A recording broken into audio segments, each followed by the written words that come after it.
So back when the next Doctor was announced in Doctor Who, it was controversial amongst what appears to be a very small but vocal minority in Doctor Who fandom, because actually it turns out that the female Doctor thing has been pretty well received.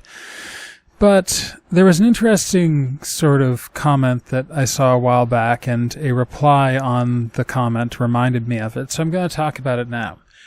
The premise here is that there is a double standard in media because you can make the Doctor a woman, but if they made a Wonder Man instead of a Wonder Woman, that people would lose their shit. And yes, I am aware that Marvel Comics already has a Wonder Man. I think they have multiple Wonder Man characters, but I could be mistaken there. Point being that that's not really important.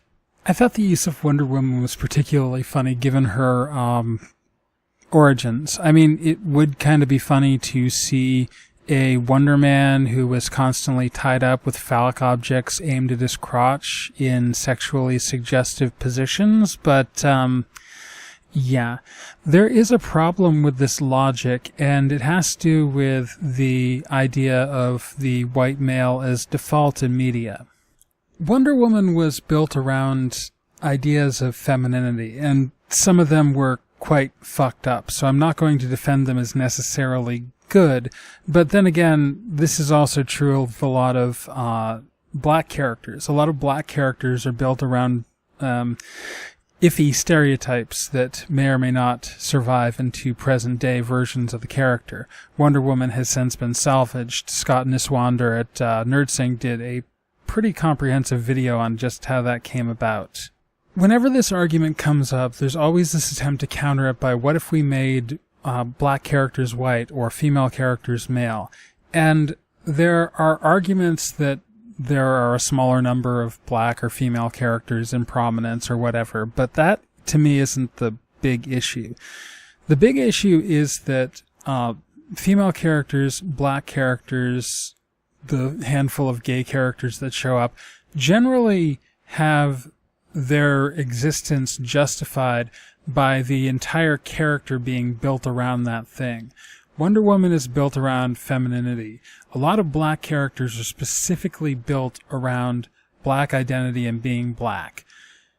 Most of the, non-black, non-female, non-LGBT characters out there, well, that's the benefit of being the default. You don't have to be built around anything. Peter Parker could technically be of any ethnicity. I mean, you could argue that Spider-Man defaults him to being a male character, but in terms of ethnicity, not so much. And you get back to the Doctor, and the strong reasons that he must be male are... No, the video didn't end. I'm just trying to think of one.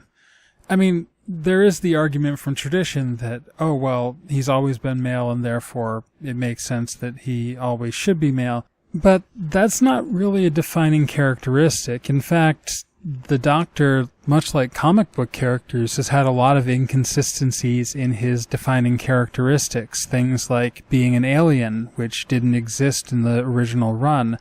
Things like never carrying a gun, which most of the Doctors have actually done, despite this informed idea. That's not to say that every female character, every black character, every LGBT character is entirely built around being that group and therefore can never ever be changed. But a good chunk of them are, and that is kind of a problem when you try and draw a parallel. Now, you find a character whose entire existence doesn't come down to being a rather one-dimensional depiction of their gender, sexuality, or racial identity, and you could arguably make them white. I can't remember anything from Jon Stewart's history that would specifically make that the case.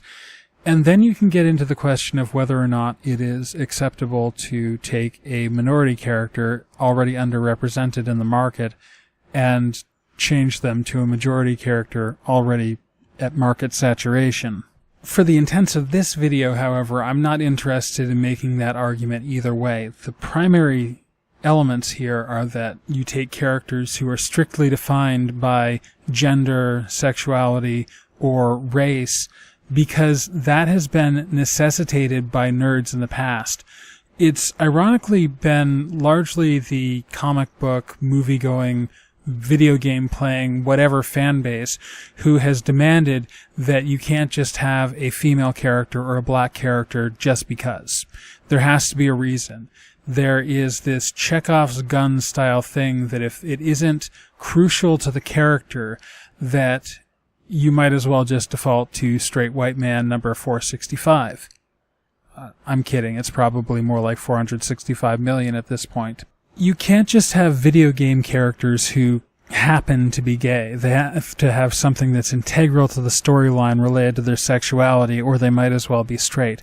You are not allowed to have a female character in comic books who is just a woman, unless you're trying to avoid trademark issues by publishing a distaff counterpart, which is a thing that happens, and you can probably get more information from channels dedicated specifically to comics. You can't just have a black action hero who doesn't have his race constantly brought up or racism as a constant fixture in the stories, unless it's Will Smith or a very, very narrow band of actors. There are a couple of exceptions here, but as a general rule, this is not an acceptable situation. People complain. In essence, I agree with this commenter's sentiment that there is a double standard. I just don't feel it's the double standard that he was looking into, the fact that poor men are on the short end of this stick because female characters, black characters, LGBT characters, etc., are generally only allowed in a very narrow, permissible band where they can exist, but only as long as they have some sort of gender or sexual or racial justification to do so. And in doing that, and by parallel creating the straight white male as a default, who doesn't have to have any defining characteristics, you establish female characters in a very different light, where they don't easily adapt to male characters. However, male characters are often generic enough that they can be switched with very little difficulty. Throughout her existence, Wonder Woman has largely been defined by the woman part of that title, the fact that she is defined and framed around feminine ideals or feminist ideals, or just the base female concept. Spider-Man may have man in his title, he may be male, but there's very little about him that can be described as quintessentially male or tied directly to masculinity or manhood. This is the problem with establishing one group as a default and requiring that everything else require justification, because the default group can be easily translated into the other groups, and it doesn't quite work as well the other way, because you have to start shearing away what are required to be essential character traits by the very people who are complaining about the double standard.